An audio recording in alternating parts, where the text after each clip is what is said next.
Ikhwani wa akhwati, hazzani Allah wa iyyakum.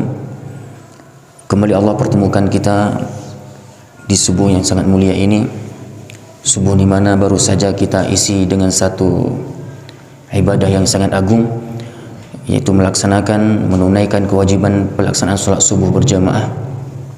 Dan yang lebih harus kita tingkatkan rasa syukur lagi kepada Allah Subhanahu wa taala ketika Allah masih memberikan kita kemampuan dan kesempatan untuk bisa melangkahkan kaki ke rumahnya, untuk tidak hanya melaksanakan sholat subuh tapi juga melaksanakan sholat subuh dengan cara berjamaah. Dan ini merupakan kelebihan tertentu dan juga keistimewaan tertentu, kemuliaan tertentu, kebahagiaan tertentu kemudian bagi siapa saja yang Allah berikan hidayah, kelapangan dan juga kesempatan dan dorongan hati untuk memakmurkan masjid Allah Subhanahu wa taala. Semoga keaktifan kita dalam memakmurkan masjid dengan menegakkan sholat 5 waktu berjamaah di rumahnya tersebut, Allah akan meninggikan derajat kita, mengampuni dosa-dosa kita, memberikan kita limpahan kebaikan. Dan yang paling penting juga adalah kita memohon kepada Allah Subhanahu wa taala, semoga Allah berikan kepada kita keistiqomahan dengan ibadah ini, dengan amal baik ini, sampai kita kembali kepada Allah Subhanahu wa taala. Wa'bud rabbaka hatta ya'tiyakal yaqin. Hendaklah kita ini beribadah kepada Allah Subhanahu wa taala sampai datang kematian yang menjemput kita. Sampai datang kematian menjemput kita, kita tetap beribadah kepada Allah Subhanahu wa taala dengan penuh keikhlasan dan keistiqomahan dan penuh pengharapan pahala dari Allah Subhanahu wa taala. Saudaraku yang dirahmati oleh Allah Subhanahu wa taala, berbicara masalah harta bukanlah segala-galanya. Dengan harta kita bisa membeli kasur, saudaraku. Kita bisa membeli kasur yang empuk. Namun ingat, kita tidak bisa membeli tidur yang nyenyak dengan harta tersebut. Dengan harta kita bisa membeli jam mewah. Kita sanggup untuk membeli jam mewah dengan harta tersebut. Tapi ingat, kita tidak bisa membeli waktu. Dengan harta kita bisa membeli obat, tapi kita tidak bisa membeli sehat. Dengan harta pula kita bisa membeli alat kecantikan, tapi kita tidak bisa membeli akhlakul karimah.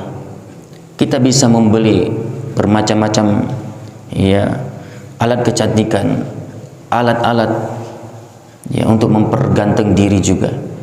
Namun ingat, alat tersebut tidak bisa menghiasi akhlak seseorang. Dengan harta kita bisa membeli rumah megah, rumah mewah, rumah yang bertingkat-tingkat. Tapi ingat, dengan harta tersebut tidak bisa kita membeli ketenangan dalam keluarga. Saudaraku yang dirahmati oleh Allah Subhanahu wa taala, dengan harta pula kita bisa saja membeli makanan, tapi kita tidak bisa membeli nafsu makan. Untuk membeli makan mudah, tapi banyak saudara kita terkadang dan bahkan kita hilang selera makan. Allah cabut nikmat karena kita mungkin sakit, lagi kurang sehat. Coba kita perhatikan kalau orang lagi kurang sehat, orang yang sedang sakit diimpus di rumah sakit, makanan apapun kita suguhkan, makanan apapun kita sajikan di hadapannya, padahal menurut kita bagi yang sehat itu adalah makanan yang paling lezat, itu adalah makanan yang paling istimewa. Mungkin jarang-jarang pun kita memakan makanan tersebut, tapi ketika saat sakit, bermacam-macam jenis makanan dihidangkan oleh perawat yang sedang merawat kita. Namun apa yang terjadi? Kita tidak sanggup juga untuk makan. Mungkin kita bisa membeli itu semua, kita bisa hadirkan itu makanan itu dengan harta kita yang banyak, namun kita sungguh tidak mampu membeli selera makan itu sendiri. Saudaraku yang dirahmati Allah Subhanahu wa taala, dengan harta pula kita bisa membeli perhiasan, tapi kita tidak bisa membeli kejujuran. Karena kejujuran juga merupakan hiasan tersendiri bagi seorang muslim. Kalau seorang muslim sudah terhiasi pribadinya dengan kejujuran, maka hidupnya akan selalu indah dan akan selalu mulia. Dibandingkan dengan orang-orang yang kemudian hidupnya dengan kebohongan dan kebohongan, dia akan selalu hidup dalam kehinaan dan kehinaan. Saudaraku, kita semua memang perlu harta. Tapi ketahuilah tidak semua yang kita inginkan akan terpenuhi dengan harta itu. Maka jangan sampai harta melalaikan kita.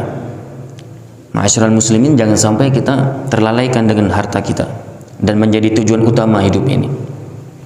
Ya ayyuhalladzina amanu la tulhikum amwalukum wala auladukum an dzikrillah wa may yaf'al dzalika fa ulaika humul khasirun. Allah Subhanahu wa taala berfirman dalam Quran surah Al-Munafiqun ayat ke-9, wahai orang-orang yang beriman, janganlah harta dan anak-anakmu membuat kamu lalai dari berzikir kepada Allah Subhanahu wa taala. Jangan sampai kamu lengah, jangan sampai kamu itu sibuk dengan harta dan anakmu itu sampai kamu tidak lagi berzikir kepada Allah Subhanahu wa taala. La tulhikum amwalukum wala auladukum an dzikrillah. An dzikrillah di sini apa maksudnya? Jangan sampai harta, anak-anak itu membuat kita sibuk dari berzikir kepada Allah. Makna zikir kalau kita kembali kepada dalil-dalil yang ada dari Al-Qur'an wa Sunnah, maka kita akan dapat simpulkan jabaran para ulama tentang zikir di sini adalah zikir itu bisa bermakna salat. Salat itulah zikir kepada Allah Subhanahu wa taala. Allah sendiri yang nyatakan dalam Al-Quran surah Thaha, wa aqimis salata li dzikri, tegakkanlah salat untuk berzikir kepadaku. Jadi jangan sampai kemudian harta dan anak-anak kita itu sampai kita sibuk dengannya, dengan sibuk kita mengurusi harta dan anak sampai kita tidak salat 5 waktu. Rasulullah bersabda apa? Bahwa sebaik-baik zikir adalah melantunkan ayat suci Al-Quran. Jadi apa yang dapat kita pahami kemudian dari ayat tadi? Janganlah harta dan anakmu membuat kamu sibuk dari berzikir kepada Allah. Maksudnya juga adalah jangan sampai harta dan anak-anakmu itu membuat kamu sibuk dari sampai kamu tidak lagi bertadarus Al-Quran. Aib, saudaraku, merupakan aib besar bagi seorang muslim yang katanya dia seorang muslim yang beriman kepada kitab sucinya Al-Quranul Karim. Namun alangkah sayangnya kitab suci tersebut hanya sekedar tulisan-tulisan di mushaf. Siapa di rumah kita hari ini yang tidak punya mushaf? Hari ini percetakan mushaf pun dicetak dengan bermacam-macam jenis percetakan, ukuran, warna, Tapi alangkah sayangnya tidak ada hari ini yang terdorong lagi untuk membaca ayat suci Al-Quran, walaupun 1 ayat per hari, walaupun 1 halaman per hari, karena kita sedang sibuk-sibuknya mengurusi harta kita. Ma'asyiral muslimin rahimakumullah. Kembali kami sampaikan bahwa ini aib besar, merupakan kekurangan yang sangat besar yang dimiliki oleh seorang muslim hari ini. Ketika Al-Quran hanya sebagai pajangan, Al-Quran hanya sekedar lukisan di dinding-dinding rumah tanpa dijadikan itu bacaan dan amalan. Apa yang jadi penyebabnya kita hari sampai sibuk sekali coba? Kalau kita lihat kesibukan kita hanya berurusan dengan kesibukan yang bersifat duniawiyah, saudaraku. Maka saudaraku yang dirahmati Allah Subhanahu wa taala, jangan sampai la tulhikum amwalukum wala auladukum an dzikrillah. Jangan sampai harta dan anak-anakmu menjadi kalian sibuk dengan keduanya ini sampai kamu tidak berzikir kepada Allah. Pertama, mana zikir adalah jangan sampai kamu tidak salat 5 waktu. Jangan sampai kamu itu gara-gara sibuk dengan harta dan anak-anakmu itu tidak lagi bertadarus Quran. Dan yang ketiga adalah zikrullah. Di sini yang dimaksud adalah majelis ilmu. Karena majelis ilmu adalah majelis zikir. Di situ kita akan dizikirkan, diingatkan tentang kebesaran Allah Subhanahu wa taala, tentang ayat-ayat Allah Subhanahu wa taala. La tulhikum amwalukum wala auladukum an dzikrillah. Janganlah harta dan anak-anakmu membuat kamu lalai dari berzikir kepada Allah. Juga bermakna jangan sampai kamu lalai dari belajar agama. Jangan sampai kamu lalai dari bermajelis ilmu. Saudaraku yang dirahmati Allah Subhanahu wa taala, ingat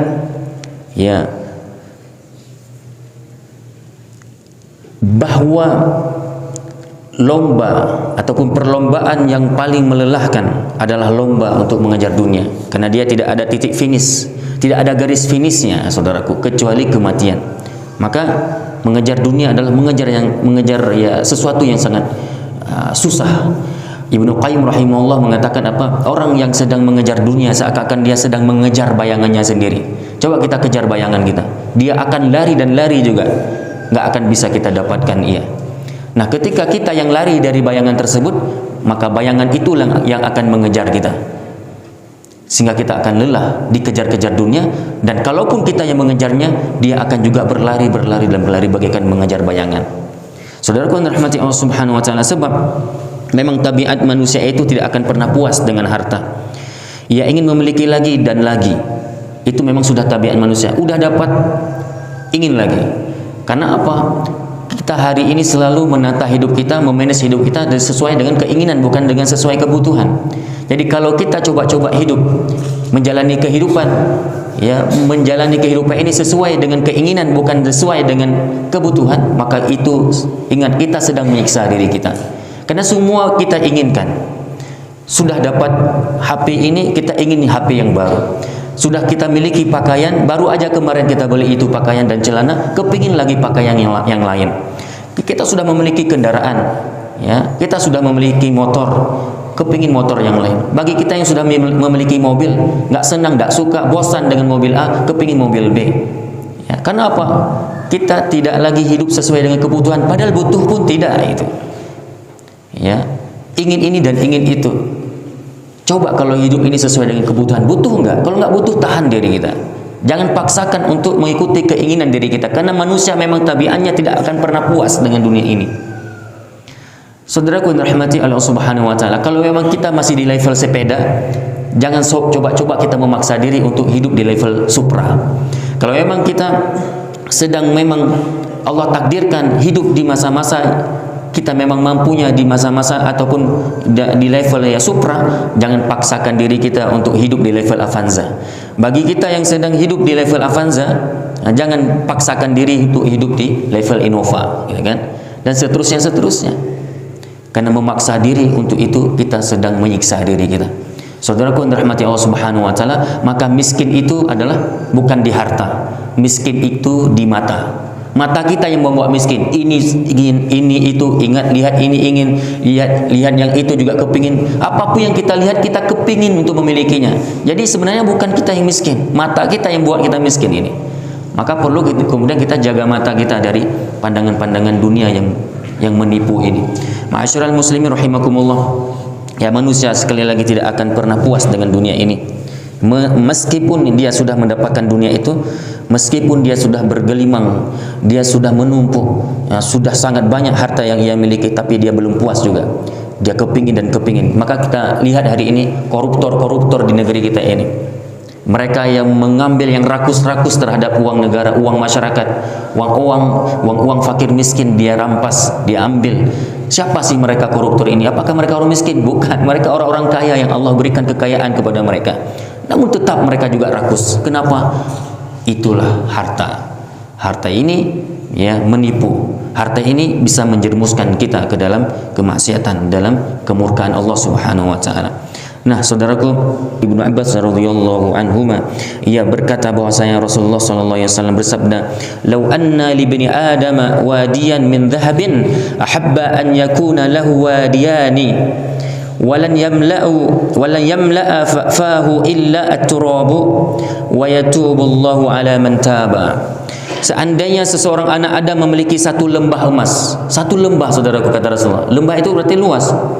Ya, luas sekali lembah. Ya, bukan satu bejana, satu lembah, bukan satu piring, ya kan? Tapi satu lembah emas. Apabila ia memiliki, tentu ia menginginkan dua lembah lainnya. Kata Nabi seperti itu. Itu memang sudah menjadi tabiat kita manusia. Seandainya seseorang anak Adam memiliki satu lembah emas, tentu ia menginginkan dua lembah lainnya, dan sama sekali tidak akan memenuhi mulutnya. Mereka pasti tidak akan pernah merasa puas juga walaupun sudah dapat dua lembah itu. Selain ya, kapan mereka baru puas dengan harta? Ketika ajal menjemput mereka. Nabi mengatakan apa? Dan sama sekali tidak akan memenuhi mulutnya merasa puas selain tanah, yaitu setelah mati. Dan Allah menerima taubat orang-orang yang bertobat. Tapi kalau dia bertobat, sadar akan kelalaian dia dengan kehidupan dunia ini sebelum ia mati, maka Allah menerima taubat. Tapi kalau tidak, maka harta tersebut akan membuat dia lalai dan bertambah lalai, kemudian sampai ajal menjemput dia masih dalam kelalaian dengan persoalan harta tersebut. Alhaakumut takatsur hatta zurtumul maqabir. Ya, kehidupan dunia telah membuat mereka lalai dengan harta-harta yang mereka miliki, dengan tahta yang mereka miliki, dengan wanita-wanita yang mereka miliki. Semua membawa mereka lalai sampai mereka mati masuk ke kubur. Sampai mereka dimatikan oleh Allah, dibawa ke alam kubur, mereka masih juga mati dalam keadaan lalai. Na'udzubillah min dzalik.